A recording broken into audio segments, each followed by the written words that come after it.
Asteroid of fear.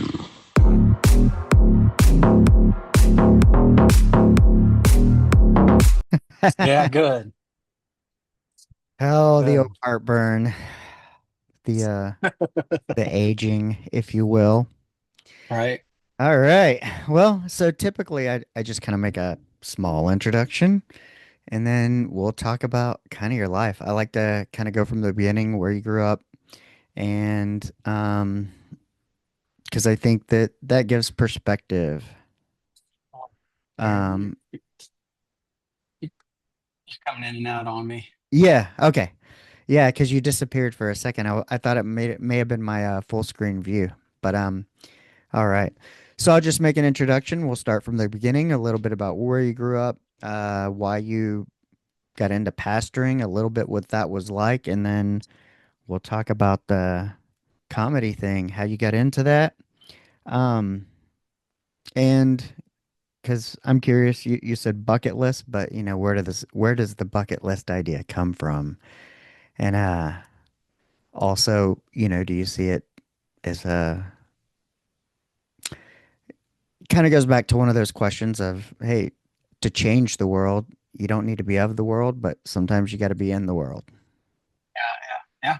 type of thing. So, all right, here we go. Hey, everyone. Welcome to another episode of the Men of the House podcast. And today with me, we got Michael Dennis, and this should be interesting. He's from Austin or in Austin, I believe. And he is a pastor and comedian or pastor turned comedian or maybe a little bit of both. And we're here to Yeah. find out about that. But I'm excited because, as everybody knows, longtime listeners, I grew up in a very religious town. I also hail from the ATX somewhat, spent some years there, and I love comedy. Yeah, I'm actually wearing Michael Palachek's shirt from Yeah. Mother's Day. Took my wife, and we went and saw him, and I'm not the one who's not friendly. And that's a play on everyone who doesn't leash their dog, they say, "Oh, he's friendly, he's friendly." Yeah, and it was funny because that's kind of one of my things too. Is I do Uber Eats, and it's one of my sore spots. Is if you have vicious dogs and you order food, please put them away. You know. So, how are you doing today? Yeah, doing great. This is like a really mild summer for us here in Central Texas, and so that doesn't hurt. And my wife and I, we're just at a season of life where, our children are kind of entering into adulthood, and Mhm. we're becoming empty nesters, and that's a fun season of life. And so, yeah, just having a lot of good time right now. Yeah, I hear you. We're about this. I'm 49, and we have adult children that we're going on vacation with next week, and Yeah. we also have an 11-year-old. So we're not quite out of it, but it is it. Um, man, I tell you what. Uh, um, like having like your first kind of adult conversation. You know, um, when your kids become adults and they can actually understand, or you realize that not everything you said went in one ear and out the other. Yeah. Yeah. It's pretty neat, Yeah. you know? Yeah. Yeah. Absolutely. Yeah, it's a lot of fun. Yeah. So Watch. my wife really enjoyed, the little kid stage, and then I enjoyed the teenage stage because they're processing and dialoguing. The adult stage is like I feel like it's more scary than when they were little, Hmm. because they're just out there making decisions, and it's a part of life. And we all did the same thing also, but just from you're just like, oh, you're a little cute guy. Yeah. Oh yeah. Oh yeah. And but it's a whole different world of decisions they got out there. And Yeah, yeah, that's the hard part is one, the amount of decisions, and I think two. I don't know. It could be technology, our attention span, everything, but to me, does it not seem like everything's more like urgent, kind of? Maybe Yeah, no my wife time and to I were think just through talking that. about that.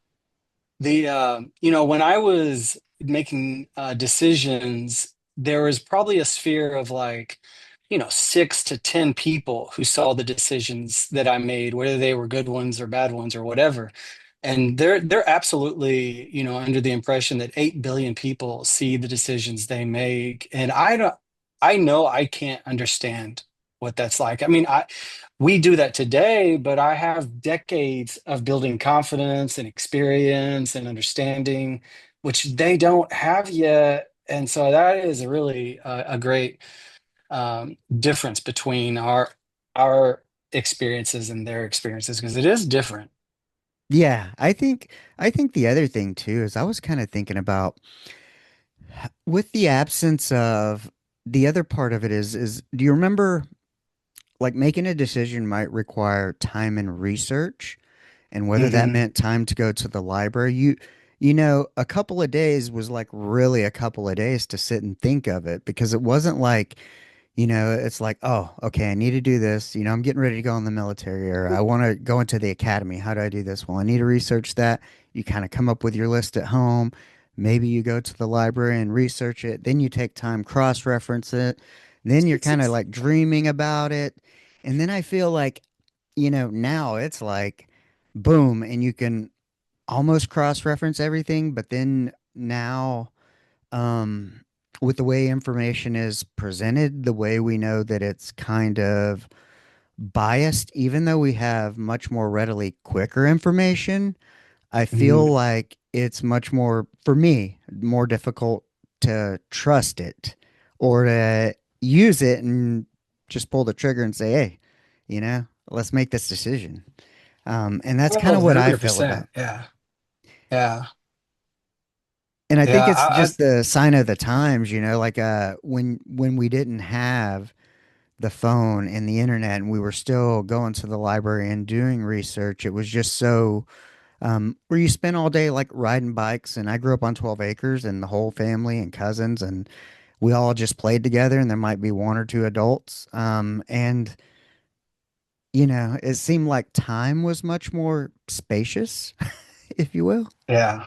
Yeah. It was a Yeah. little That's bit so true. deeper.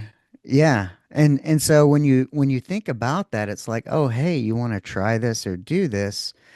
Like there was really kind of some thought behind it and some planning where I Hmm. feel like now, because you can do everything and you have all the information there, um, Hmm. not only do you get the pressure of kind of like you said, so many people watching you make the mistake or decision, but then it's just by nature, I feel like we just have less time or even if we have the same amount of time, the perception of less time in feeling that, the anxiety you feel behind it, that's a Hmm. real thing. And then, that impacts how or why you may make a certain decision. Yeah, Yeah. it's wild. But where'd you grow up? Yeah.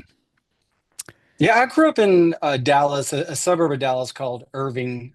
So Dallas, Texas. And, my parents divorced when, I was like 3. And so I was raised by a single mom. And I have an older brother, but he's from a previous marriage also. And so, he and I were basically, sorry, um, you know, latchkey kids, for a lack of better words, of, just a mom working a job, just trying to hold things together. And, huge fan of the Dallas Cowboys because that's where our original Cowboy Stadium was. And so as a little kid, police officers would hand out, Dallas Cowboy football cards and you would go into a McDonald's and it would be Dallas Cowboy theme. I mean, so I was just inundated with Cowboys my whole life. And I'm from Tyler, um, so very similar. And when we lived in Austin, my wife's from the Woodlands, and so they're all Texans. And okay. up here we're all Cowboys. And I remember we were in Austin one time and they were advertising at Jack in the Box, like Dallas Cowboys meal or something they were calling it. Yeah. And I was kind of like, where is the divide for the Texans and the Cowboys? Because, you know, you would think Austin might be more Texans because it's closer to Houston in a way. But when they're advertising in Bastrop, they had the Cowboys meal. I was like, oh, maybe they're behind the Cowboys. Yeah, yeah, that's a good question because I've been in San Antonio and I feel like I see mostly Cowboys. Um, They're America's team. My uncle's wife, her son, LA favorite team was the Cowboys. I said, "What?" He goes, mm. "They're America's team." Yeah, America's losing team. My yeah. Well, mom, so my mom loves them. I was in high school in the 90s, and so they were Yeah. just winning Super Bowls, Yeah. and then I had children, and for the last 30 years I've been trying to indoctrinate my kids to the Cowboys, and they're just like, are you kidding? This is the worst team. And I'm like, oh, no, no, no. We used to be really good. Yeah. It's almost like it's like when you try to convince your kids that you're human or hey, you made some of the same mistakes too.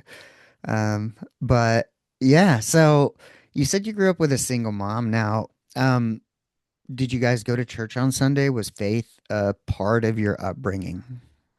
No, no, not at all. And in fact, my mom ended up being married 7 times in her whole life. She's passed away now, but I mean, she lived a very adventuresome life, and so it was very normal. Every couple of years there was kind of a new guy Uh-huh. passing through the doors, and the you know I think one of them went to prison in Huntsville, and so we would go visit him. There was affairs, there was addiction, there was abuse, cops were in our house. And so I just grew up with a lot of kind of volatility, and that's kind of what ended up, driving me towards this conversation around faith is because as a young person, I was looking for something, more stable. And so as I got to like 16, 17, 18, I just started exploring um, just other things in life because, my mom, there's a very, hands-off approach. And so even Yeah. from a young age, I mean, I was running and gunning after everything there was to do as a young person.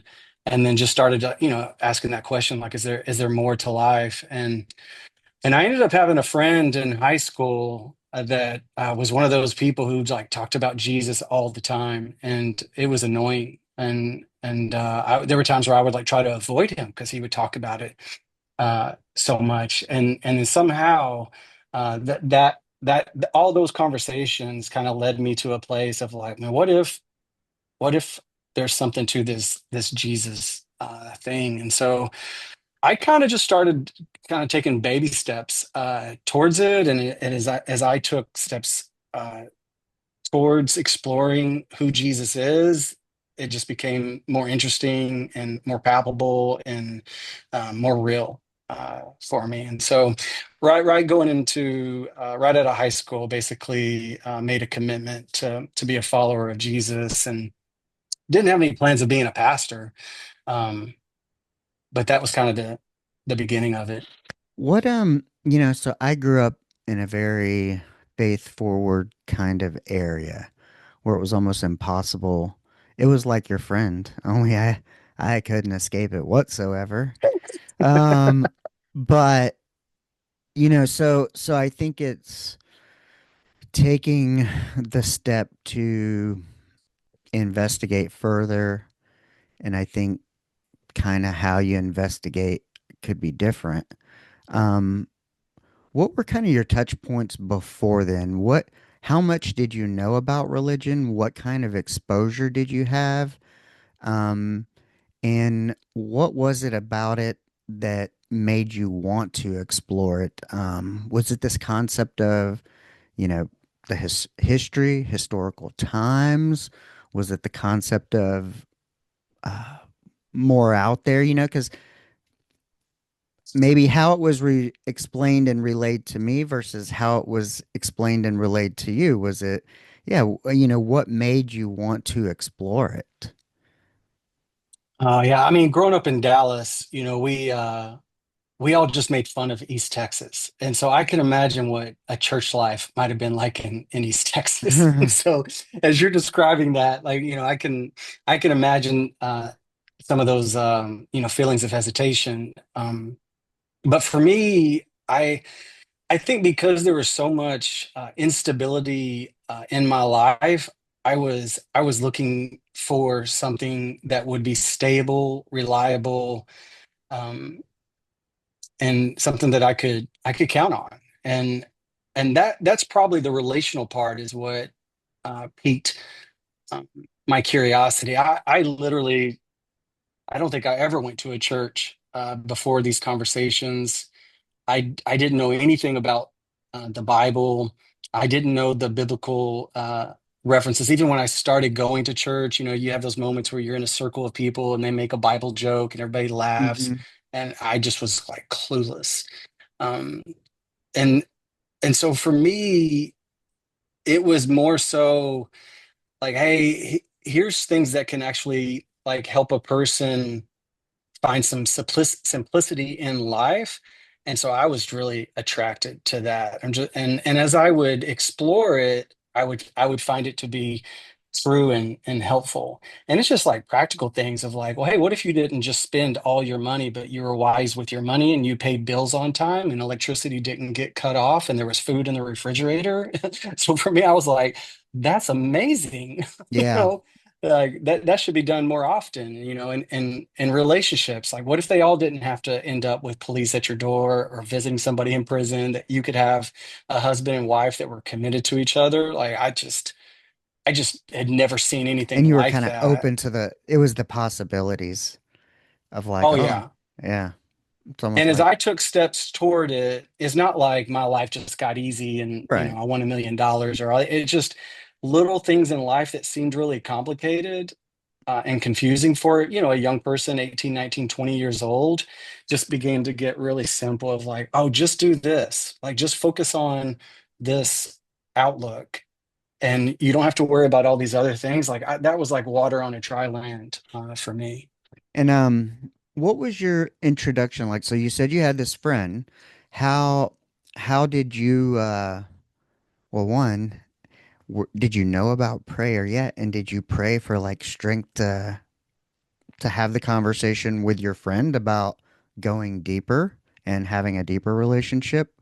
And or yeah, how did that conversation go down? What were you thinking ahead of it? And then um kind of give us your progression into, what it means when somebody kind of has the conversation, asks Jesus to come into their life, um and maybe like the first time you really felt that feeling of that connection.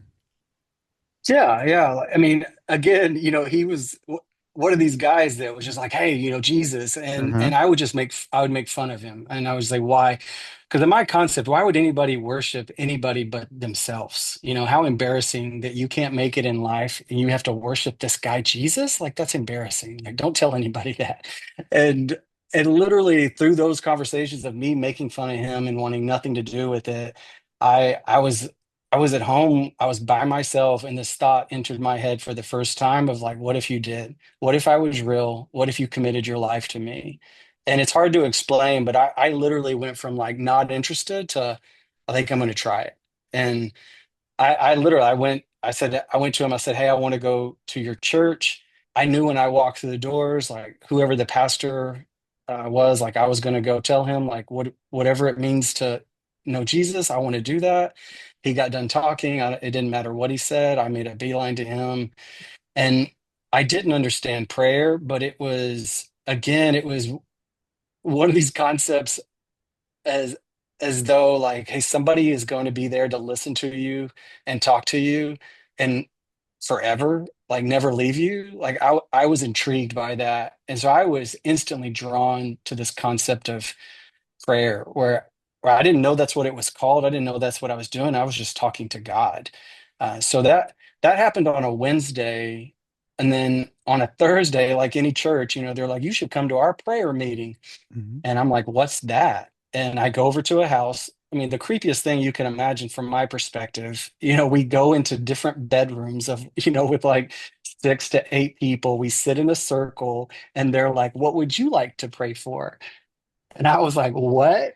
And they're like, "Well, this is where we talk to God about things that he can, do in our life." And so I thought of my dad. My dad was an alcoholic my whole life. He was a functional alcoholic and really not interested in sobriety. And so I was like, I don't know, pray for my dad. He's an alcoholic. So we prayed for my dad. That was a Thursday. On Friday, my dad calls me, and for the first time in my whole life, he's like, "Hey, I wanted to let you know I'm an alcoholic and I'm going to go get help." And so, from my perspective, where I was in my faith journey, I was like, this is the greatest thing ever. Like, what else can we pray for? and Yeah. uh, and I know that's not the normal experience. Every time in prayer. But I think what the Lord was doing for me is he was just kind of laying a small seed of like, hey, I'm going to take care of you, and beginning to soften my heart to Him, and continuing to trust Him. And so that's kind of a snapshot of what that beginning was like. And now this begins to happen. How does it what are you doing at this time? Are you at home with mom and sibling, working a job, going to college? What's going on? And how does this change the relationships in your life and what's going on in your life? Yeah, I mean, externally, probably not a lot. It was all internal for probably the first 2 to 3 years. Externally, I was probably a really confusing person to talk to, because I had this great affection for Jesus and the scriptures, but externally, I mean, my girlfriend and I were still going to my bedroom. Right. My mom she didn't care, and I was still going to clubs in downtown Dallas. I would go to church on a Sunday morning, and then on Sunday night, I would go down to Greenville, and I was very conflicted, during that time where I wanted one thing in my heart, but just there was these patterns in my life that I also, I en I enjoyed it. It was a lot of fun. So probably not maybe 3 years later, um, just on a personal level between me and the Lord, I felt like He just kept kind of like tapping me on the heart of like, how much longer are you going to wait to just give me your life and to follow me? And it wasn't like an overnight, but probably after about 3 years, I began a process of kind of turning from those maybe habits in my life, and just turning more to Jesus, and wanting to grow in my faith with Him. And that's largely because I got connected to a church at the University of North Texas in Denton, where they did a good job of teaching me like how to read the Bible, how to study the Bible, how to understand like who Jesus is, why He died on the cross. These are all concepts I'd never really even thought about. It was all very emotionally driven, those first 2, 3 years, relationally driven. And they did a good job of actually kind of drawing out the content of my faith, not just the emotion of my faith. And before now, what were you doing during this time? What was life like? What was your profession? Were you going to college? Anything? Because when do you decide to go to seminary? Yeah, I start waiting tables in college, and so I worked at a chain called Chili's. I was a food server and a bartender. All through college, it was great. Loved it. A lot of fun. It was a great way to make money. As a college student, and Did I you work at the majored original in. one on Greenville? I did not. I did Okay. not. Yeah, I worked I at worked at the one Chili's in. too for a long time, but in South Did you really? Florida. Yeah. Yeah. Yeah. I waited tables and cooked and all of that. It's still probably like it's my daughter's favorite because I guess we know you know, I It's don't good know. food. Yeah, Yeah. yeah. Like Yeah. that says a lot when you can work at a place and still eat the food, I feel like. And Yeah. I was there when there's like, I want my baby back ribs and Yep. smell-o-vision, and Me too. and you get so close to the people you work with. And so I Hmm. just, I thought it was a fantastic but my major was in rhetoric and my minor was in political science. well, I don't know that I had a great plan, but what I wanted to do is I wanted to write speeches for politicians. Like I really just like words. And I had a professor, and she was like, "Hey, we can line you up with an internship in DC when Bill Clinton is in office." And I was like, "Fantastic, let's do that." And at the last minute, I didn't even realize the decision I was making at the time, but at the last minute, I canceled that internship and I initiated a 3 month internship in Germany with a pastor. And looking back, it looks obvious, like, oh, you made a big decision there. But at the time, I just thought, oh, this is just a minor thing. I'll go to the Germany for the summer and I'll shadow this guy. And that ended up having a huge influence on my life, and that probably is the beginning of me thinking about working vocationally as a pastor. Well, okay. So I get rhetoric, political science tie to DC. Where's the tie to Germany as it relates to rhetoric and or political science and internships? What was the Yeah, internship? it was just shadowing. I wish I could tell you I had this great, like, poster size plan, Hmm. but I am very intuitive. I mean, this will even lead into the stand-up comedy, and so I kind of lean on that a little bit, and definitely over the years more so. But at the time, I had studied German, but that's about the only interest I had in Germany. Hmm. So I went on, I think it was Yahoo at the time. This would have been in the 90s, and I just searched, German missionary, and I got like 10 hits. I emailed all of them.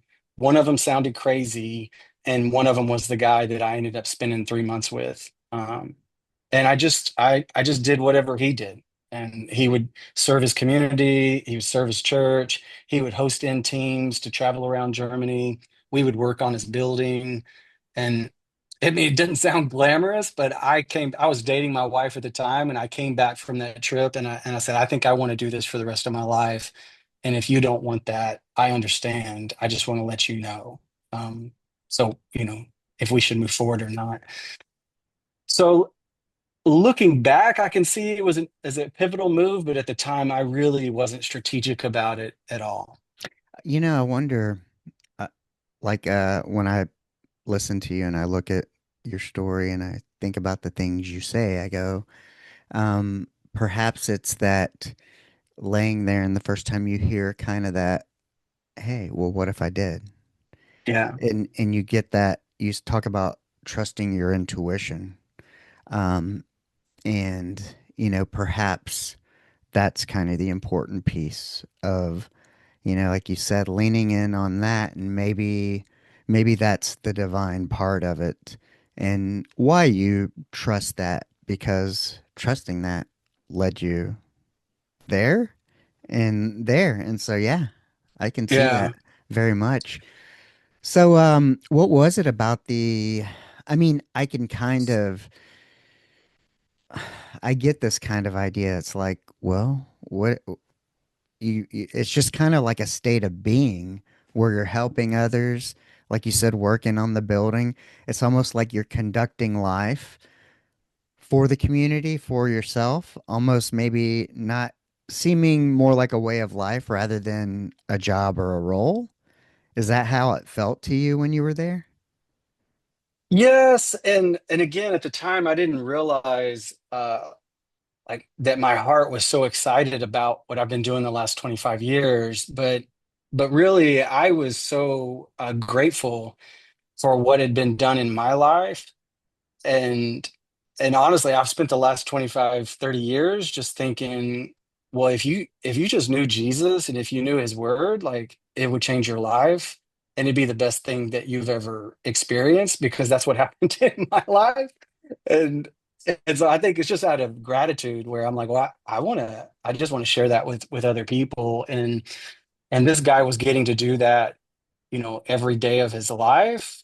and again, because I was a bit naive and not understanding church world. And Right. I mean, even as I graduated from a seminary called Dallas Theological Seminary, and you would think at that point I would be pretty clear on what I'm doing, but I still didn't fully understand like what it meant to, oh, I'm going to be a pastor at a church, like, because it's a weird job. And I really am. I'm not really interested in the title or the job. I just like the idea that I get to talk to people Yeah. about life and faith. Yeah. Um, yeah, yeah. I interviewed a rabbi and who had left the pulpit after 12 years and but he'd kind of come from a artistic background and so kind of similarly his thing is the faith but art and you know all of it Yeah. together. That's kind of his thing. But how was seminary for you? I'm a did your girlfriend who did she say okay when you said you came back and you said, "This is the life I want"? Was she supportive? She never said anything. And I told her, I said, you just have to let me know if you don't want to do that. Okay. And so she's like, okay, I don't have to really, she didn't give me a definitive. And so I Yeah. think that was, let's say like September. And then Uh-huh. that December, I asked her to marry me and she said yes. And we've been married 26 years. But, And so, I don't think either one of us knew what we were getting into. and when did you start seminary in relation to that? So we got married that June. Uh-huh. And then the church I was attending, they did a 9 month program where you would come from 6 to 8 in the morning, 4 mornings a week for 9 months, and the pastors would teach you the Bible. And guys were coming from all over the country. There was even a doctor who put his practice on hold to do it. And I thought, well, if I'm here, I should. And so I did that for a year, and it was the middle of that I definitively was like, yeah, I definitely want to go to that next step of kind of Mm-hmm. training and development. Um, and then I continued to live in Denton, and then I would drive and commute into Dallas. And what was the experience like of You know, seminary school? I I loved it because I was deeply involved in a community in a church, and then 2 days a week I would spend like 6 hours on campus, and I would learn about something that I'm very fascinated and intrigued by. And so that was a good combination for me because then the other 5 days of the week, I could basically, interact with normal people in my life about what I was learning, whether it Mm-hmm. was in 30-second increments or in, an hour-long conversation. So I got to kind of go get my brain and my heart stretched, and then got to come back to people I know and kind of like talk about it and talk through it with some people. So I found it to be really helpful. It's almost like you get a double, almost like a double dose in a way. But that also is helpful, I'm sure, in the pastoring part of, learn it and then kind of being able to repeat it or teach it back. Yeah. What was the most fascinating, interesting class that you took intellectually? And then what was your favorite class, I guess, that kind of spoke to your heart?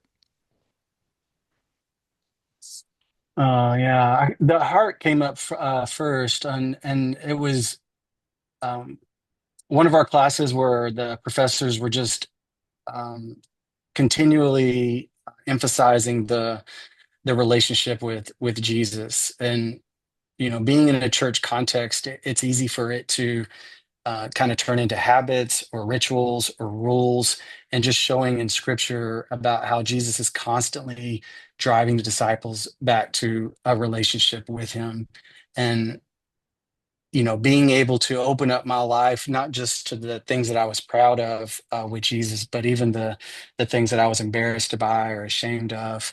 Like I can invite him into all those areas of my life was really meaningful in helping me to kind of have a holistic approach in my relationship with him. That definitely, touched my heart on a relational level. Intellectually, it would probably be just the consistency of going through every book of Bible. Hmm. So for example, they do a class teaching us how to study the Bible, and it's all about observations and just trying to slow down your brain to see the words. And so we would take one verse, and he would say, do 25 observations about this one verse. And then you would come back to the next class. He's like, now do 25 more.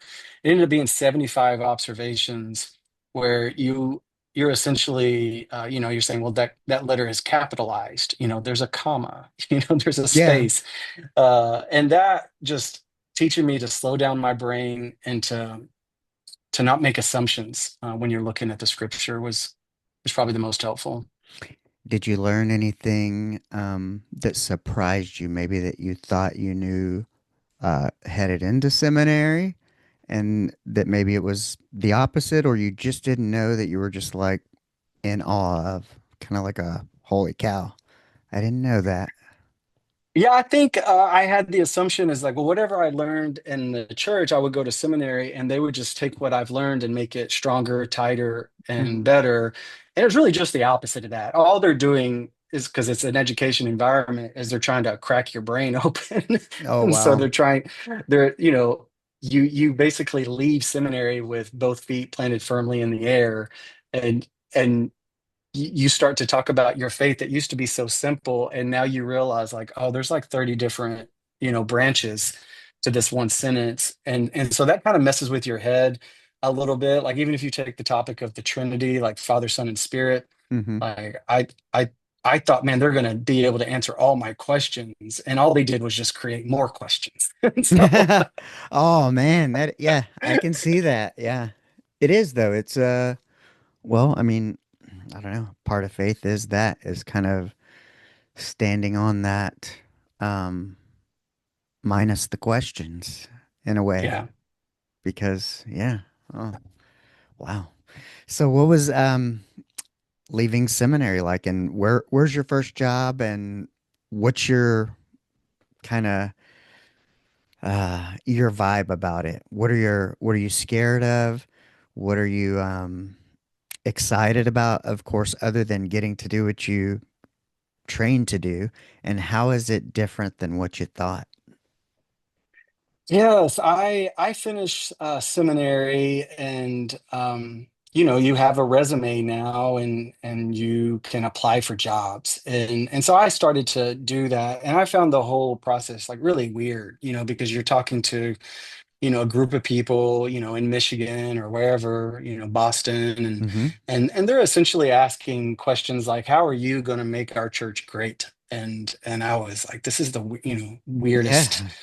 weirdest experience, and I was kind of losing any interest in it. And at the time I didn't know this, but the seminary was also sending out my resume to churches, and I get a message on my phone recorder at the time, and it's from a church in East Texas in a town called Nacogdoches. Well, I know where And that is. yeah, it's this young 45 minutes. I'm guy. in Bullard, which is like, Oh, okay. yeah, in between Yeah. Tyler, Jacksonville, right outside of Knack of nowhere. Knack of nowhere. So this guy calls, and I immediately, like I told you, very judgmental towards East Texas being from Dallas, and was like, dear God, no, I don't want to go to East Texas. I wanted to go to Germany, I wanted to Yeah. go to, New England if I have to stay in this country. And it just seemed like those opportunities were never materializing. And then here's this guy calling me, and so I was like, well, I'll at least call him to tell him I'm not interested. And I was like, yeah, okay, I'll meet you. And we actually met at on Greenville, but it wasn't the Chili's. It was that burger place called, is it called Snookers or Snuffers. Snuffers? Yeah, we met at Snuffers. A guy I met in And DC at a like youth leadership conference. I went to visit him in Dallas, and he took me to that Snuffers on Greenville.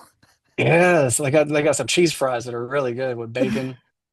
Oh, but I I didn't take any preaching classes in seminary. I didn't plan on being, in the pulpit. And this guy says, "I want you to come teach our college students. We have about 400 college students at Stephen F. Austin that Oh, gather every week, and I want you to lead them." and I essentially spent the whole lunch like trying to convince him that this is a bad idea. Like I don't know really how to do that. Why would you want me to do that? Well, what do people go to And seminary for if not to preach? I'm just kind of yeah, curious. I yeah, didn't know that. I didn't know that wasn't not the thing. I thought I would be like in a supportive role, Oh, that at a church, maybe help with, small groups or, a men's group or, okay. just, yeah, I just was like, I'll just be helpful. And he ended up making the offer, and I ended up feeling bad for being so judgmental about East Texas, and just thought that's a really shallow reason to say no to something. And it ended up being a great experience. It was in that context that I had to learn how to put together a sermon, and I built relationship with college students. Some of them I still talk to today, and we were there for 4 years, and Hmm. we had our first child there, and the pine trees are beautiful. It's a small town, 30,000. I mean, it's just a different experience than Dallas, and I Well, knew I and didn't want to spend my life there, but I really enjoyed it.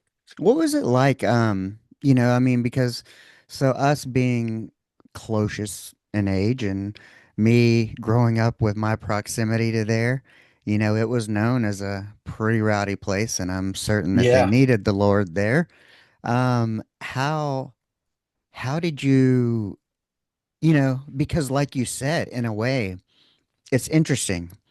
You said like you held the judgment about East Texas, how because it is kind of strictish in a way, but because of that, it can also be quite the opposite, where people go off the rails and rebel because of that.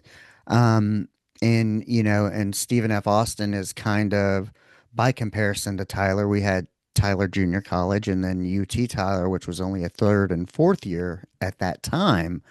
So a much more conservative environment. So Stephen F. was kind of like the less conservative environment close to home, if you wanted to have fun. And I can remember, going to like a party there a couple of weeks before we went in the Navy. And but what was what did you think about,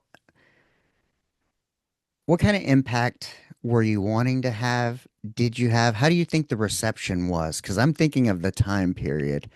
And yeah, how did you connect with the students to make it like a great experience and kind of nurture that environment in something that's kind of like a party school, the dichotomy of it?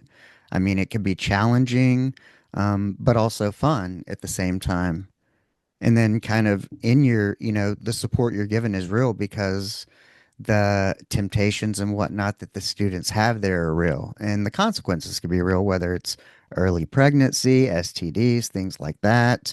And, now you're not going to college or your college plans are derailed. So, yeah, kind of give me some of that experience and how you navigated that.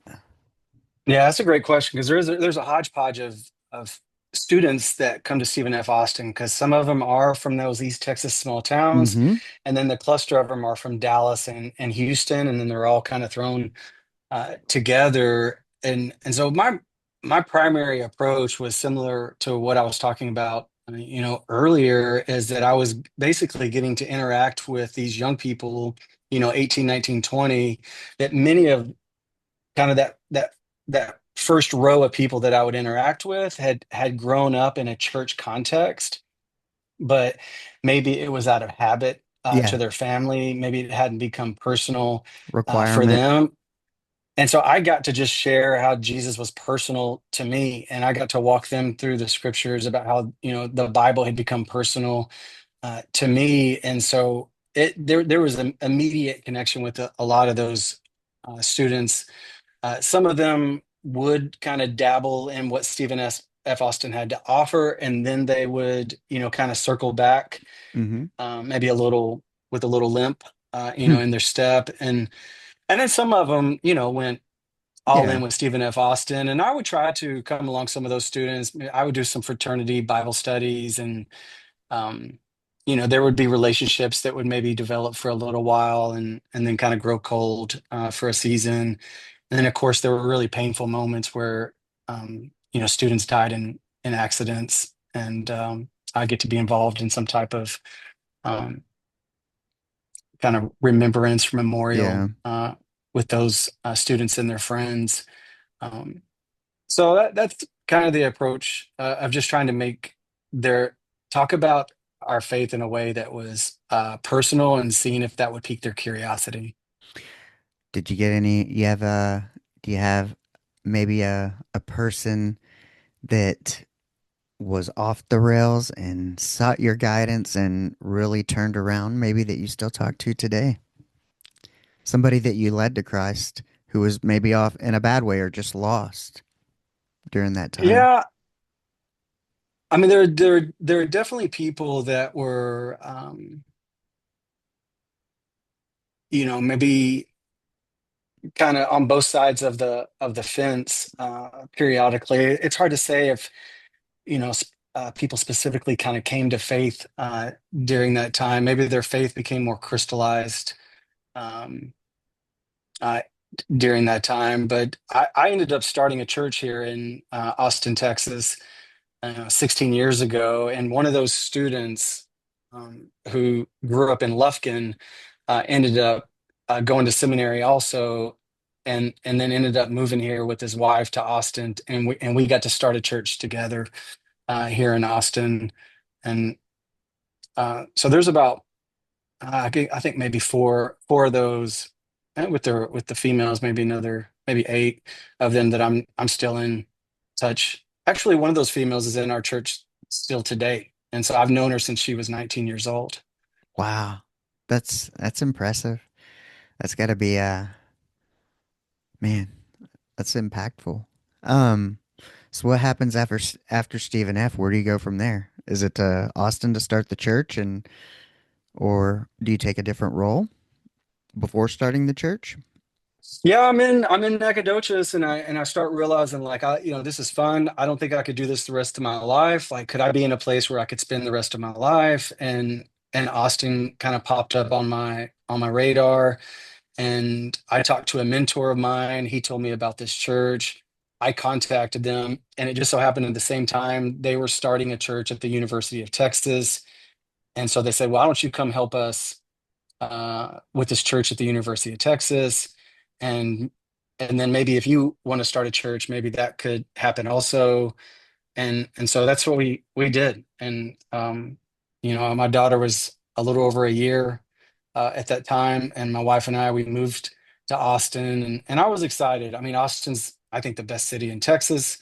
It's spiritually diverse. It's ethnically diverse, Culturally? economically, yeah, culturally, it's just I was like, oh, this is, it's not Germany, but this is Yeah. as close as I'm going to get to Germany in Austin Yeah. or in Fredericksburg. Texas. Hmm.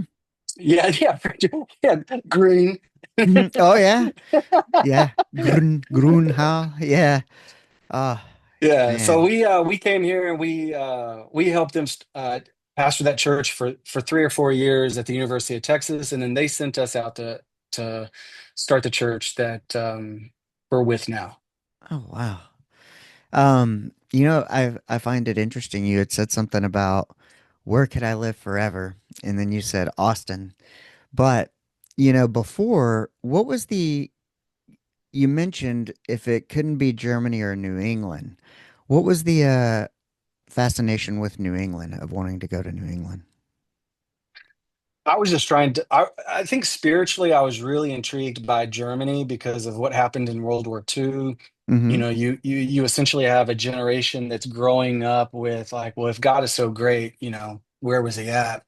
And so just, I don't know why I'm just very interested with people who are maybe frustrated with the Lord or confused about God, and I very much relate to that because I was, and so I thought, well, Germany is a great place for that. And when that didn't materialize, I thought, well, then New England is a place. You have the Great Awakenings. You have almost like a post-Christian mindset. This would have been like early 2000s, compared to Dallas, where there's like a mega church on every corner, Yeah. and that has its own kind of baggage, that comes with that. I would much rather spend time with people that told me they wanted nothing to do with Jesus than with people who were like, yeah, Jesus is great, but it's all like just words. Yeah. Um, and so I thought, well, New England, and so I experienced a couple of conversations up there with people, and it never materialized. And so the irony of it is that I go to the exact place, East Texas, which is like I said, I Oh I yeah. wanted nothing.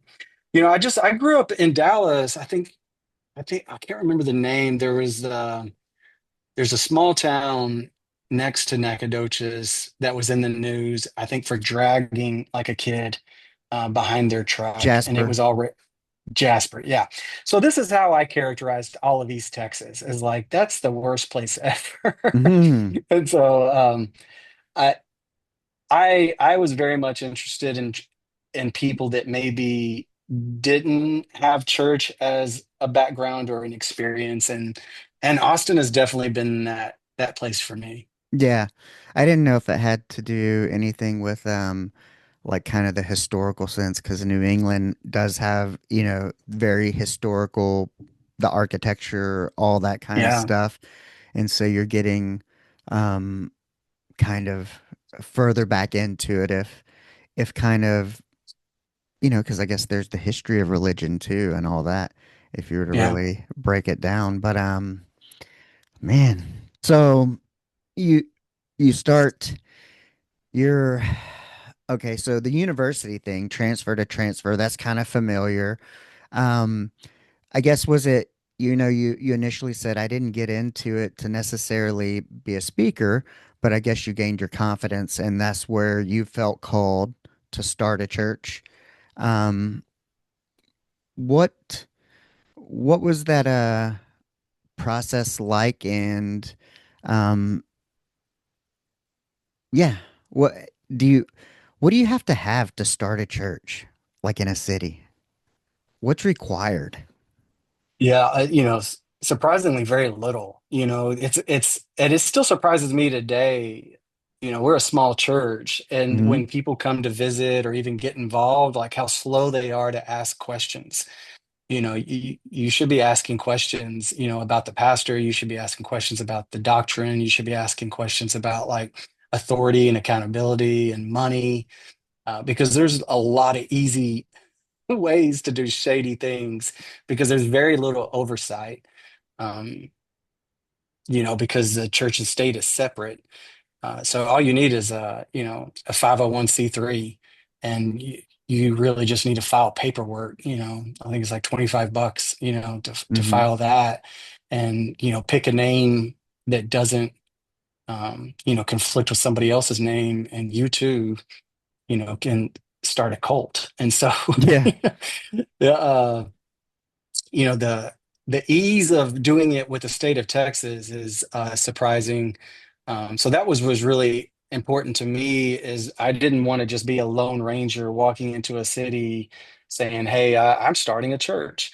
I Right. really was attracted to being connected to a church already in Austin, that was already established, almost like an umbrella Hmm. of you know, kind of Yeah. reference of I'm with these people You're because we're anchored. we're non-denominational, but Hmm. we're connected to churches that are known. Okay. What's it? How do you?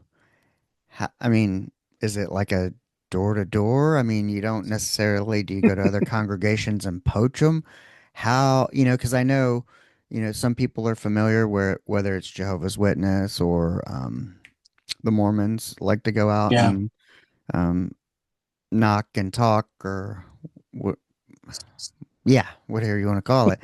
But how does that happen? How do you, because it's not successful if people don't come. How do you yeah, and I don't want to call it like get business because I don't think, you know, the Lord's work is getting business. But yeah, how do you get people, how do you bring them in? How do you develop a fellowship? yeah. I mean, you're asking so many good questions. I didn't plan on talking this much about being a pastor, but um, there's probably two basic models. You do what's called a hive off, where a church will send out like 100 people or 200 people, and then they just become a new church with this kind of new vision and Hmm. new leadership.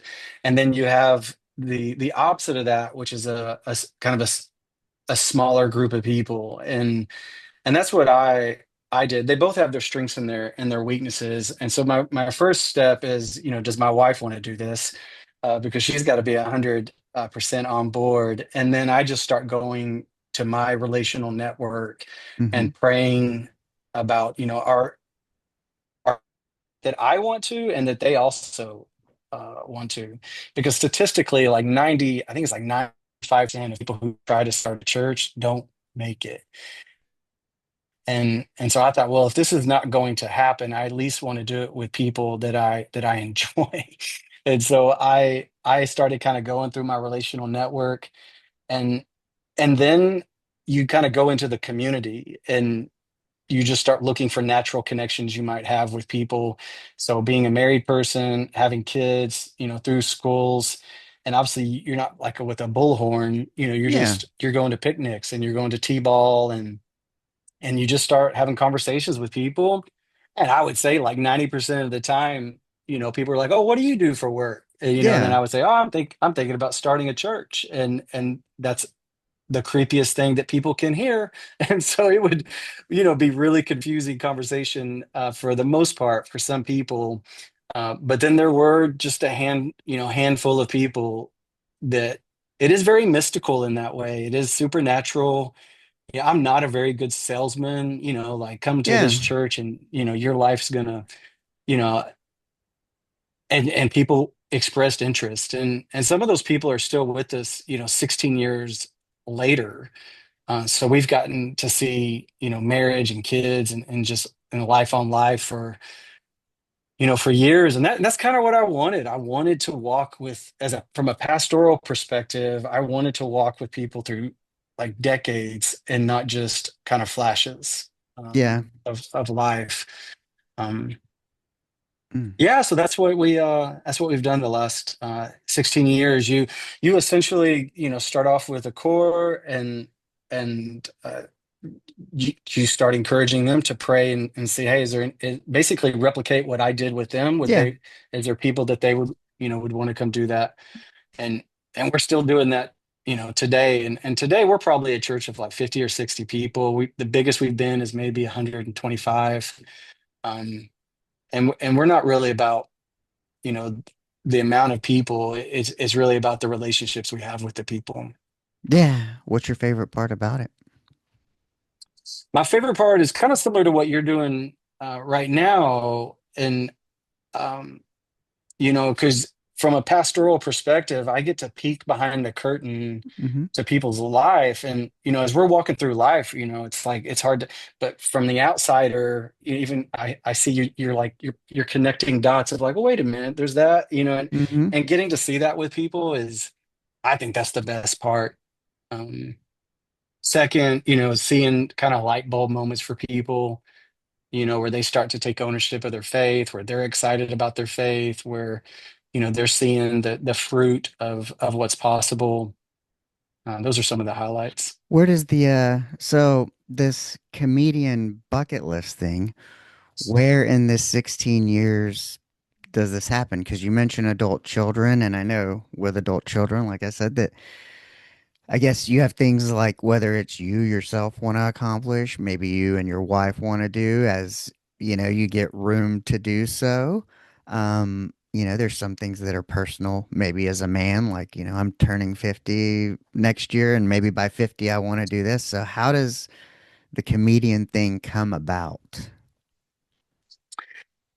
Yeah, I mean, a lot of it started during the pandemic. We all have Uh-huh. just a ridiculous amount of time to kind of think, and Well, because I want to know, what do you think it was a call from God, or do you think, or was it truly a bucket list? That's what I'm really getting at. mm, I think that's still to be determined. Ah, okay. Because like I'm a year and a half into it, and I mean I still sometimes, almost like being a pastor, I find myself thinking like, what am I like how did I end up in this role? And I very much feel like that with comedy.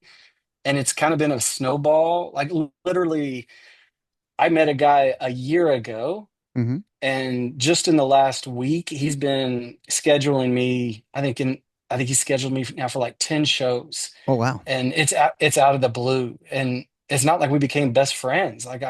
We we've connected, we exchanged information on Instagram, and then he's like, I want you in this show, in this show, and so I look at that literally like real time. I'm like, God, what are you doing? Like, is this Yeah. just like a fluke of, all right, some guy wants you to do some show, or is this kind of a snowball continuing Well, to grow? And because ultimately what I'm going to get at is how has it impacted your relationship, your personal relationship with God and Jesus? You know, yes, because so let's go back just a minute. okay. Where, because this is my thought process, and that's what I'm trying to get at. So where does the in the 16 years the idea for being a comedian? I mean, did you think you were funny? Are you good at making jokes like amongst the congregation? Like I'm okay at a C-suite meeting sometimes. Yeah. Yeah. So Yeah. how did it come about? I mean, I love comedy. As a little kid watching Eddie Murphy Raw and Yeah. Delirious, I just thought I mean, he's a Yeah. cosmic level. And I just thought, well, normal people can't do that. Like, that's just, a freak of nature. And then maybe over the last like 5 to 10 years, you've seen guys like Jim Gaffigan, Nate Hmm. Bargatze, just they're just talking. And so then that's, maybe like, oh, that would be maybe I could, that would be fun. And then as a pastor, like, I mean, I don't know that I'm doing jokes during a sermon, but Right. I will use humor, maybe 2, 3 times in a 30-minute sermon, and people laugh. And so I think over the years I've thought, well, um, making people laugh on a Sunday morning is I mean, it's kind of easy because they're not expecting it. Like, could you just walk into a room with strangers and in seconds make people laugh? And that was kind of in the back of my head and in the pandemic, uh, just keep kind of chewing on it. I mentioned it to a friend of like, oh yeah, that would be fun to do an open mic. And he just kept asking me, holding me accountable, like, hey, you said you should do it. Like, you should go, like, just go Mhm. do it. Yeah. And so that was probably the beginning of the idea. And so where when does the first time happen? And what was it like? Were you nervous? Um yeah, what was going through your mind? And what did you pray for before going up? Yes, I mean, I'm very methodical planner. I mean, I like to plan out my life. I like schedules. I manuscript my sermons. And so I spent, maybe 6 months thinking about, well, if I did it, what would I talk about? Hmm. And trying my best to come up with something that's 3 to 4 minutes that I think could be funny to strangers.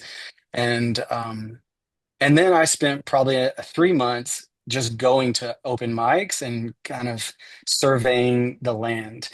And, because of Joe Rogan in Austin now, there's open mics every night of the week, and it's blown up. And so it really just happened to happen in my city that made it incredibly easy to try. And so I signed up for a local club here called Cap City Hmm. Comedy Club, and they take 20 people, and I got picked. And so I got up to do my 3 to 4 minutes, and I've been doing sermons now for 25 years, and when I got done, I had no idea what I had said. I was incredibly nervous. It was all blurry. My wife was there, and um, maybe in a 4 minute talk, maybe there was one chuckle, and I get done, and I say to my wife, and I said, how was it? And she says, well, you need to be funnier. And I was like, well, okay, well, thanks. And then she says, but hey, you did it. I'm proud of you. Good job, little buddy. And by the time I got to my car that night, I was like, I think I could do a better job. And so I as I signed up again, and it went worse. Um, didn't like it. That during this time, there's a friend in my life that kept saying, you should talk about being a pastor. And I thought that's the worst idea ever. Like, I don't want to make fun of my faith. I don't want to make Right. fun of people who don't have my faith. Like, how do I talk about being a pastor? How do you leverage it? Yes. And then, some ideas popped in my head. I went up, and for the first time, people were laughing. And when I got done, another person that I didn't know said, as soon as you said you were a pastor, I leaned in to start listening. And then as I was walking to my car, some couple said, I thought you were the funniest one there tonight. And that was very intriguing to me, the spiritual part of pursuing this, of like, well, what could that be like for me to bring my life as my faith like into this realm where for the most part people make fun of Christians, they make fun of pastors, we're the butt of every joke, it's an easy one. Yeah. And I was like, could I enter into that world and like have fun with it? And so that's what I've been doing the last year and a half, and uh it's been a blast. I think it does something. I don't know if you want to call it like a permission. So I've been watching comedy a long time and I listen to a ton of podcasts, hence how I started a podcast.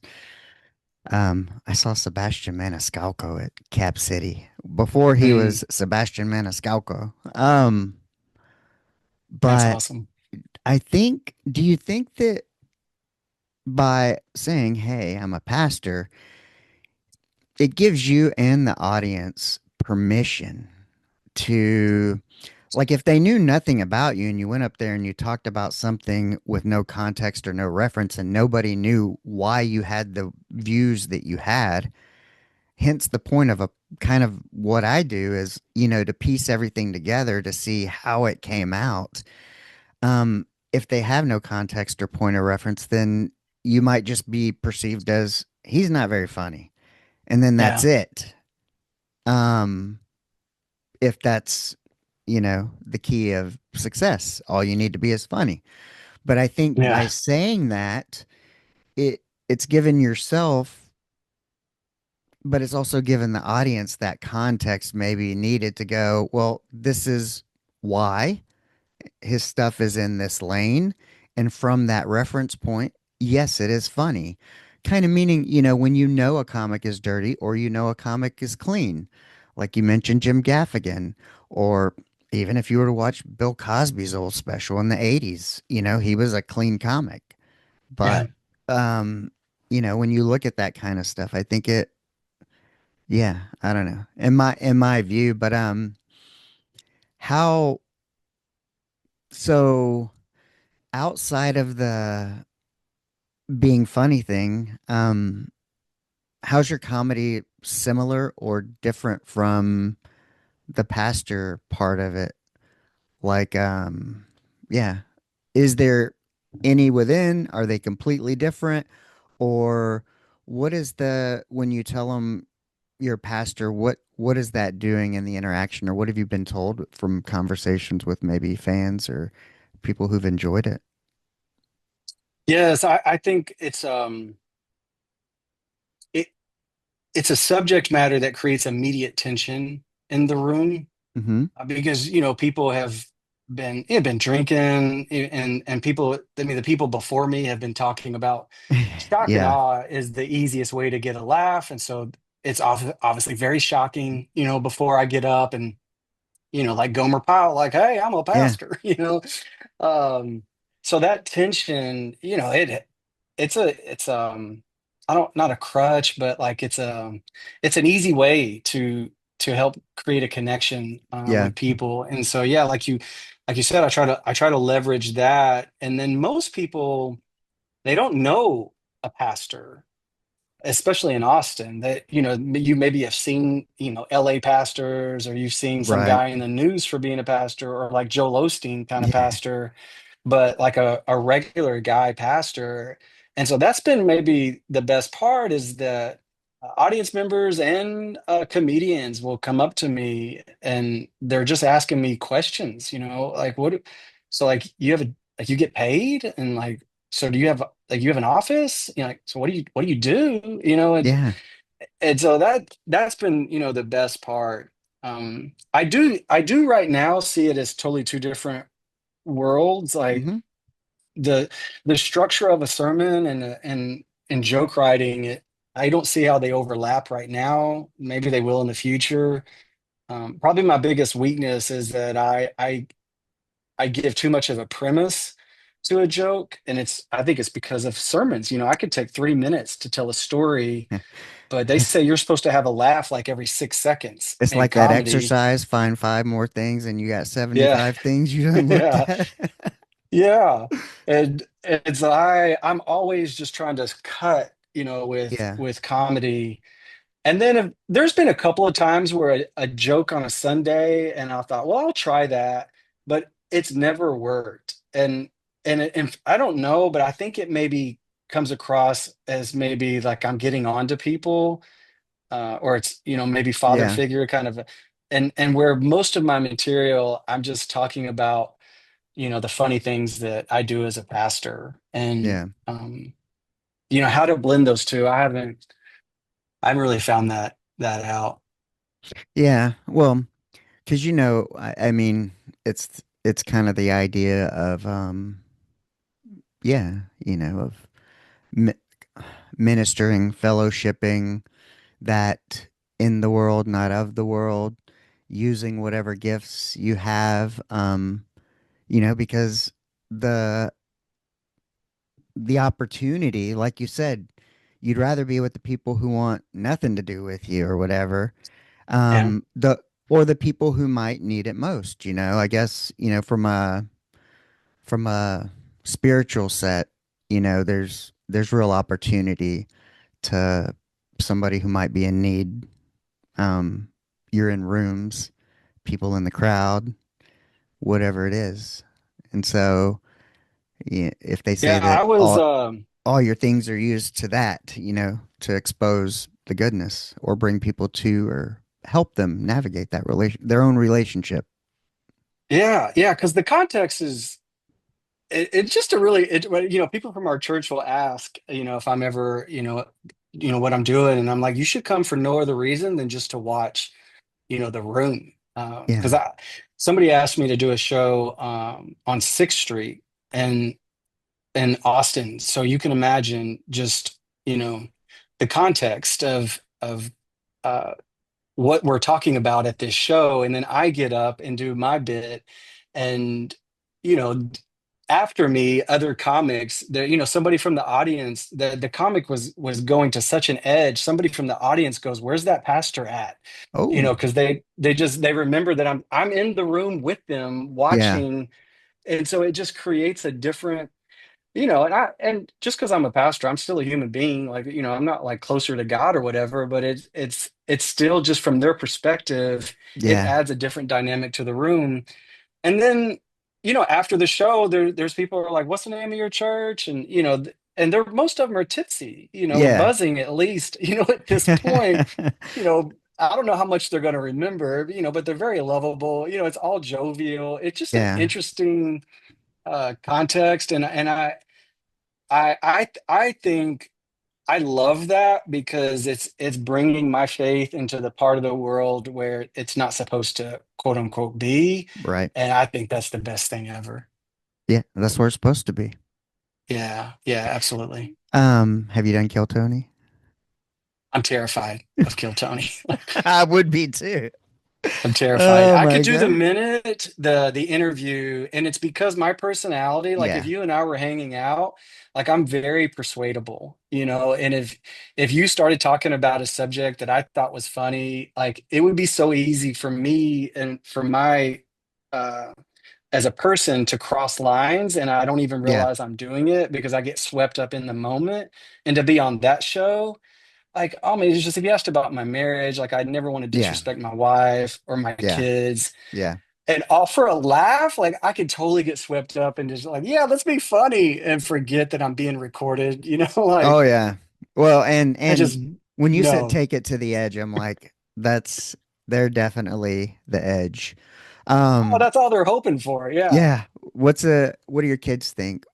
How's the support been from your family? What do they think? And yeah. Do they think you're cool? Do they think No, no, my kids, I mean, they've been supportive and they're like, they're like patting me on the back, like, good job, Dad. And I'm like, do you want to, this show's actually your age could come to. No, that's okay. yeah. I mean, they see my stuff on social media and they like it, to be supportive or, they'll laugh. My son had a friend from high school like find me on social media and then Hmm. tell him, hey, I saw your dad. He's hilarious. And then I couldn't tell like if my son was making fun of me or if he was trying to compliment me. Like it was that Yeah. kind of Yeah. like, It's hard to tell kind of, I think these days. We all speak a different language. Um yeah. Let me see here. Let's see, how's it changed? So that really hasn't changed your relationship with your kids or anything like that. I mean, I wouldn't expect anything less than, but how has it strengthened your relationship with your Lord and Savior? How have you come closer to faith in yeah, through doing this? Or has something been, I always like to say kind of as a result of having faith in something, trusting yourself and taking a leap, like what's an unexpected thing that's happened you never would have thought in a million years that has happened that brought you joy, made you smile. But yeah, has it strengthened? How's it impacted that? And what's something that's happened you never would have anticipated? Yeah, I definitely strengthened.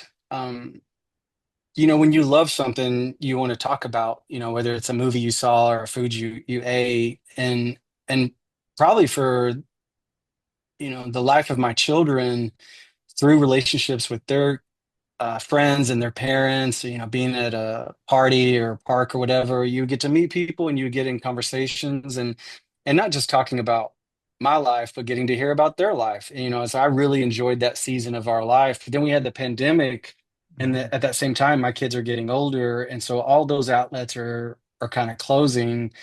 And so this has been a a really great relational outlet just to meet people that have had different experiences in life than I have, and I didn't anticipate that. Like I fully anticipated that I might be shunned or like what you're not supposed to be here Yeah, kind of attitude, and kind of just like put up with me like all right he's done, and that's not been the case at all. Like people have been very warm, very approachable. I mean, it's not like they're all falling on their knees, like in right, awe of Jesus, but there is spiritual curiosity, where people are asking questions. They're lingering after a show to come find me, to talk to me one on one. And these conversations, lives aren't changing overnight, but they're definitely asking questions, and it's primarily coming from people that are 25 to 30 years old, and so I'm 50, so that's a little bit older than my children, and so I feel like I'm getting to tap into a window of a world that like I wouldn't be able to you know be privy to. And right, it's not even just our one-on-one conversations, even I'm getting to see them go up and do their comedy set and their perspective on the world. And not to sound like an old person, but there's so many times where I'm like, oh, I didn't even know you could have that perspective. I right. didn't know that you could have those thoughts about that issue. And I love that. Like that's been so cool. And so then that changes how I pray. That changes how I'm interacting with the scriptures and the things that I'm talking to about the Lord. Um, in my life personally, it brings like an urgency or a seriousness to my faith, because I I want to be clear, when I talk to somebody or when they ask questions, or they talk about life, and my faith being sharp is definitely going to make that more clear. And so, really, the people has been the prime motive for that. Man, yeah. I, uh, I was like, it was like I kind of had a question. I was so deep into what you were saying that it kind of, um, oh, that's what it is. Talking to these 25 to 30s.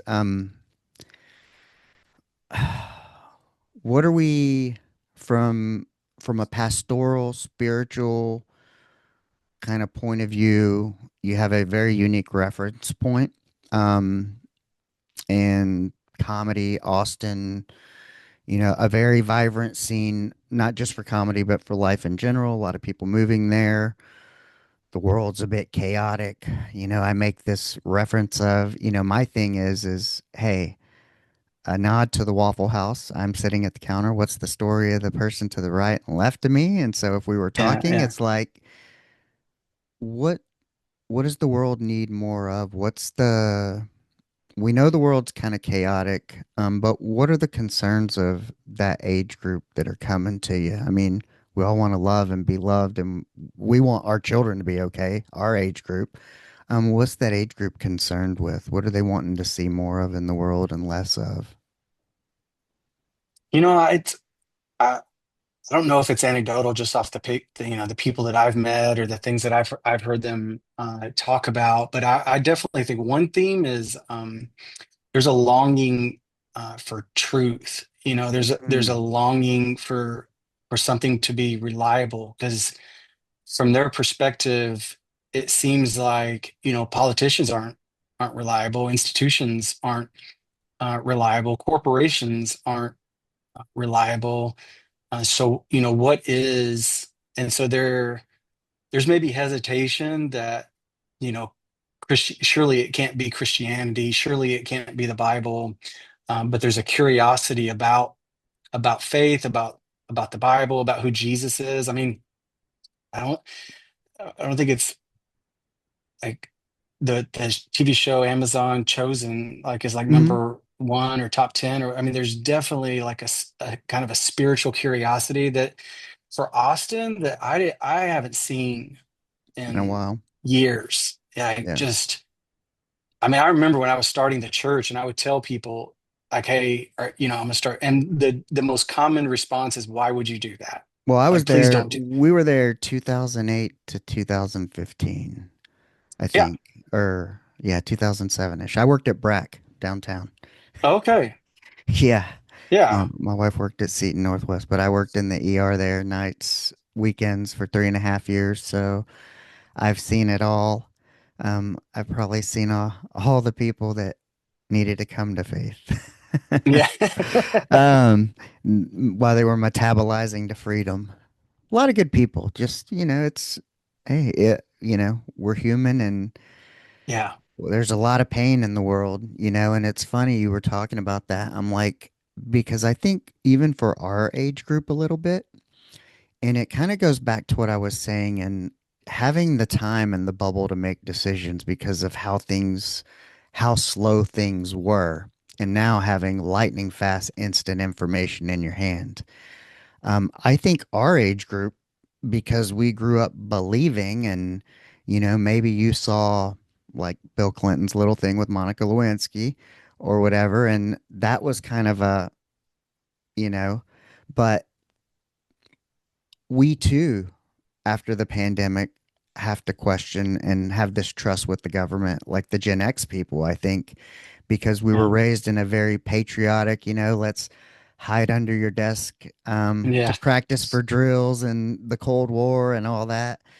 And so I think, you know, maybe our age group, the question and truth comes around is kind of similar because I feel the same way of going, corporations aren't trustworthy and Yeah. politicians aren't trustworthy. Like for me, I mean, I got laid off during the pandemic. I had a master's degree. I thought that doesn't happen. It happens for Right. people with not that. And Yeah. so, Yeah, I feel like it's kind of the same thing, but for people half the age, and I think part of it is how you grew up with the information and what was going on, and the same for Mm, us. And we kind of had that blind trust because we kind of had to have a faith because there was so much unknown. And now that you have known everything in your hand almost, yeah, it can make discerning the truth quite more difficult. And that's yeah, kind of what I feel like for myself is um, discernment of truth takes me longer. Is like I have more information, but it takes me just as long to make the decision, if not longer, because I have to look for a valid or solid information because not all information is created equal. yeah. Yeah, it's Yeah. so hard. Like we just talked about this a couple weeks ago in on Sunday morning and about, a subject like immigration right now is so um complicated Hmm. and the people in your life, like if you say like a wrong word, you're like, oh well, you're a Nazi, Yeah.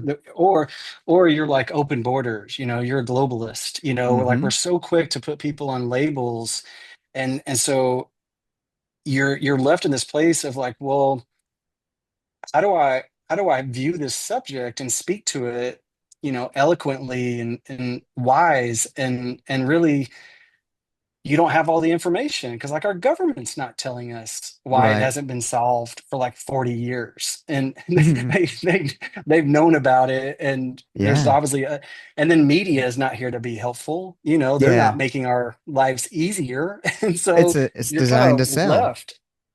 Yeah, you're left in this place of just like confusion and frustration and apathy, and that's just one subject that's going on right now. There's like 100 of them, and it's so difficult. Yeah. I'm yeah. Yeah. It it is. And that's I think one of those things I think having somebody like you and the ability to a congregation to kind of broach that subject because that's one of the areas where it can actually um, come about and potentially be talked about because I feel like right now we're just so at each other that people don't even want to have they're not even open to the conversation, if that makes Yeah, sense. It's like, nope, I have my mind made up, but it's like, really we don't get any closer to solutions unless we actually talk about the thing that's painful, yeah, and we have to talk about it without screaming at each other. yeah, And so, I always and that I think comedy is important in that reason too, to kind of break the ice or um, sometimes it just it can be a joke of what we're all thinking, or it's like, oh, that again, everybody's thinking it. And so, yeah, it has such an important place. And I think it can be used either way. But, at the end of the day, people do have to remember it's just people saying lines. They're not necessarily. It's not necessarily a belief. That's not who they are. This is what they get yeah, paid to do. It's an actual profession. And yeah, it's interesting and convincing people of that. And but a lot of it's them too. They don't understand about identity, profession, and things like that. And then everything becomes personal. And yeah, yeah. it's a whole Yeah, I mess. try to say that in my comedy sets, periodically of like, just being silly. Like I'm just being silly, Right. we're just trying to laugh and, I'm not trying to, push, some agenda on people, just having fun and I think I do feel like, and maybe over the last year that people have relaxed a little, especially at a comedy show. Maybe at a church, maybe not, but like at a comedy show, people have relaxed more. Sometimes people will still yell at the comedian, but that's not that often. Yeah, not too bad. Well, that's good. What's one question I didn't ask you that you wish I had? Oh, oh man, I guess we didn't talk about my marriage very much. That would be I'm very thankful for my wife, and especially after seeing my mom go through so many Mm. marriages, and to be married for 26 years, my wife makes it really easy. Um, but she is like a huge like part of my life, and she comes, she's helped me.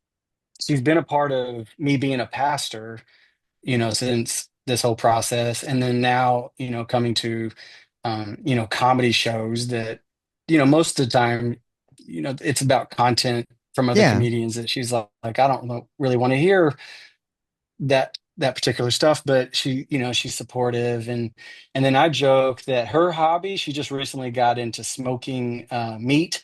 And I was like, man, this is the best because when you support me, you have to come to a show. But when I support you, I just get smoked meats. And so Ooh, this is that is this awesome. is it's the best for me.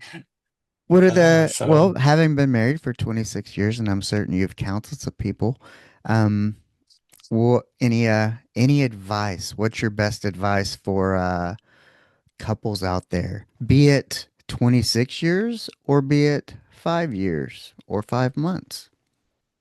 yeah, well, I mean, my faith answer is going to be Jesus because that just is going to remove so many other hurdles in life. So it makes it a lot more simple. But just practically, I mean, communication. If a couple can communicate, then they can get through anything. And it sounds really simple, like, oh yeah, well, it's just words. But Oh no. yeah, It's tone, so delivery, looks. yeah, There's so yeah. much that goes into it.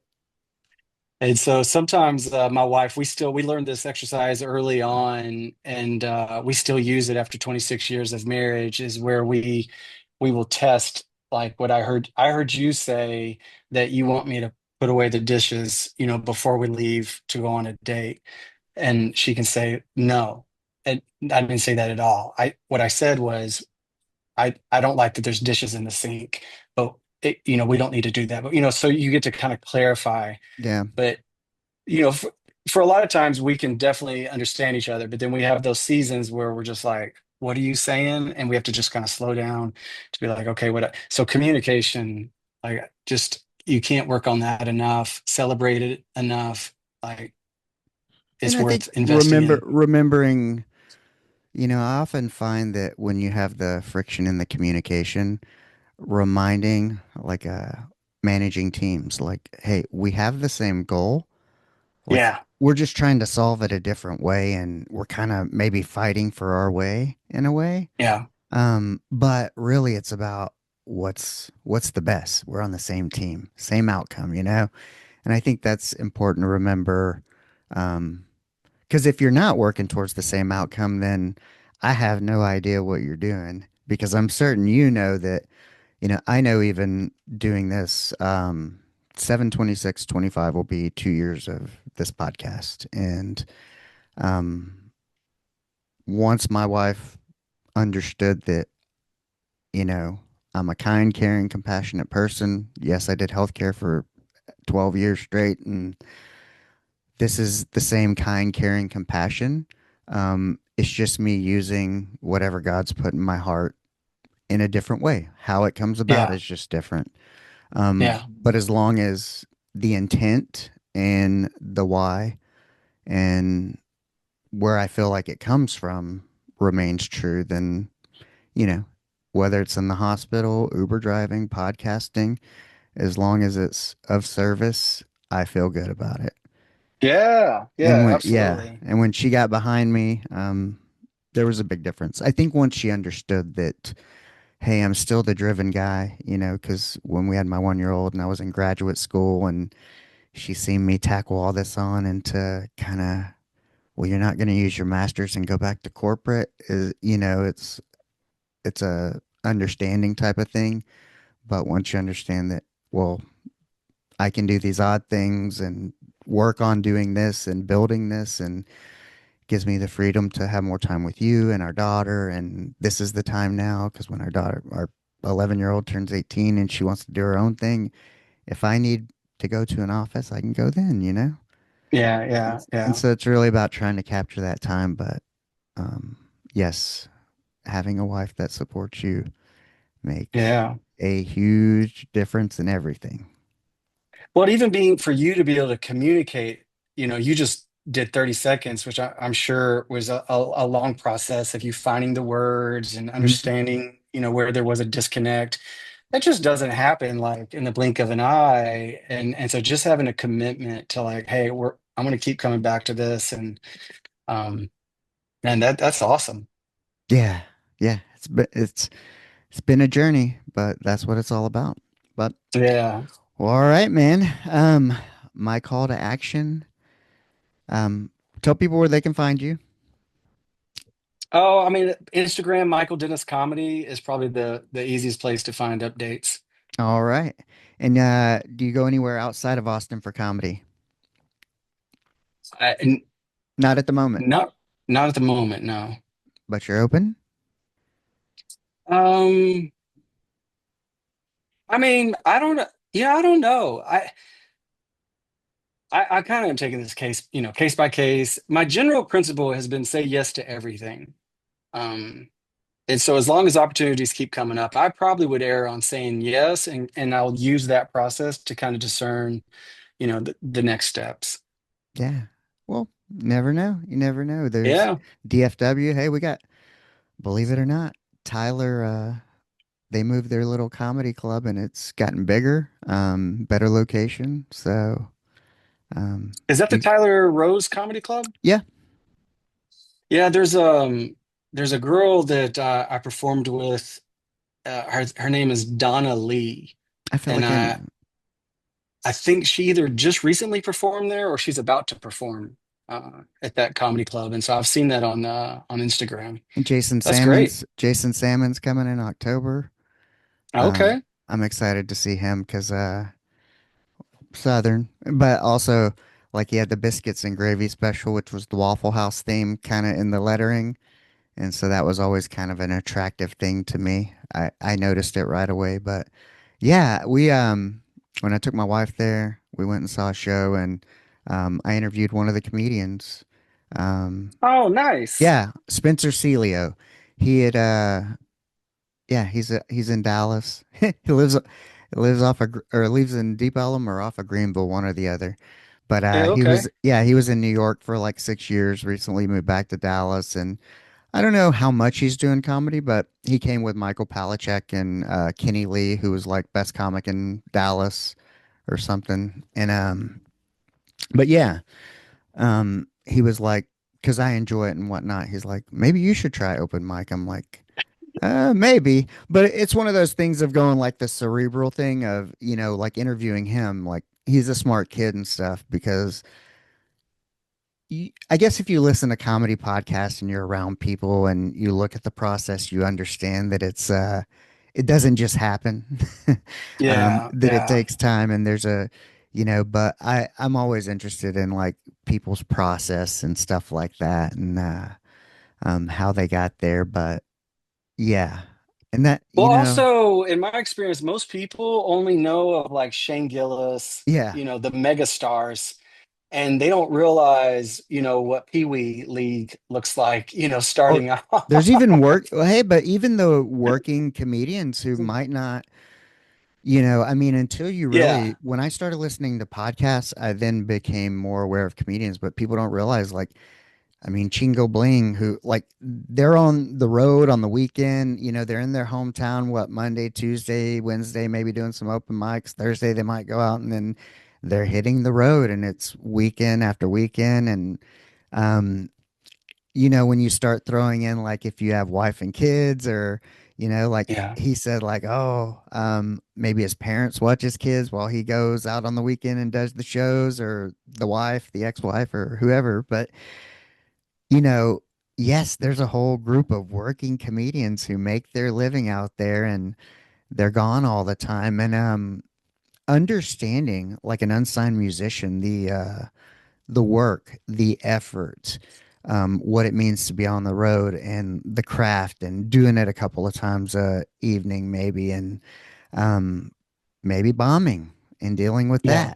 that. Um, it's a super complex thing, and it's hard. And the people you know of more often than not already went through the mud on all that other stuff. And I just have a lot of respect for that and the grind and the process. And, so like even you sticking with it for 18 months, that says a lot. I mean, it's like me hitting 2 years of the podcast. It's like Yeah. you're willing to grind it out. And at 49, it's like, well, it's about the process.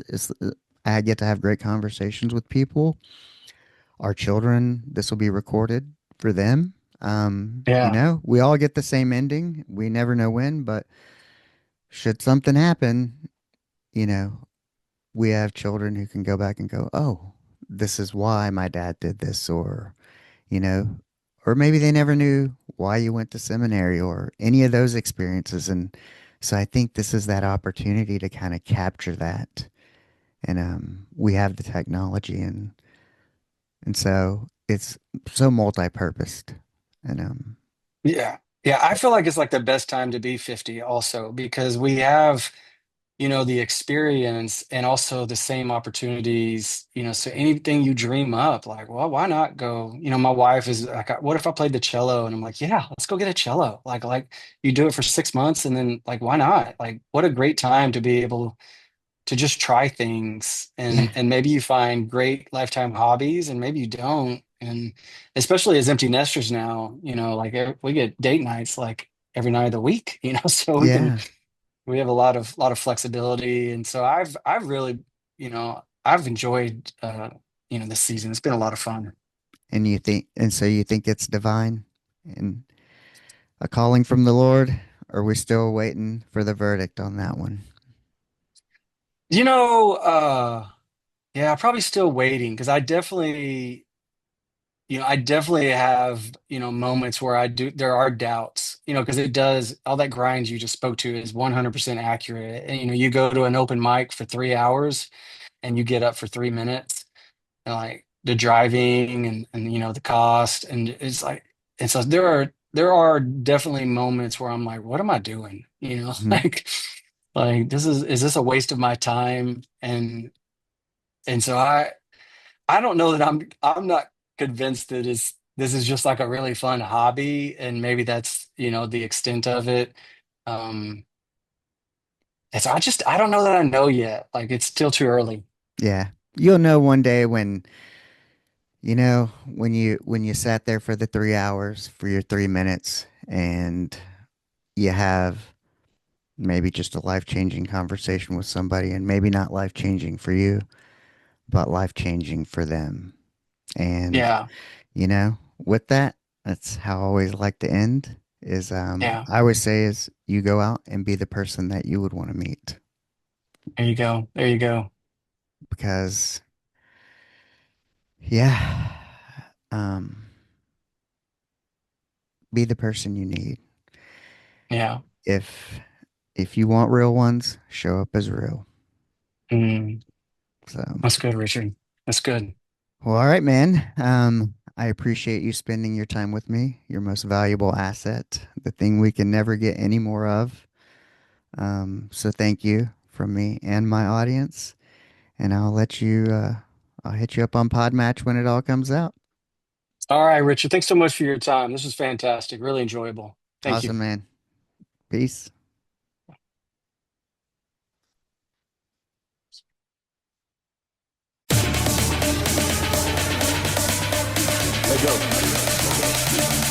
Asteroid of fear.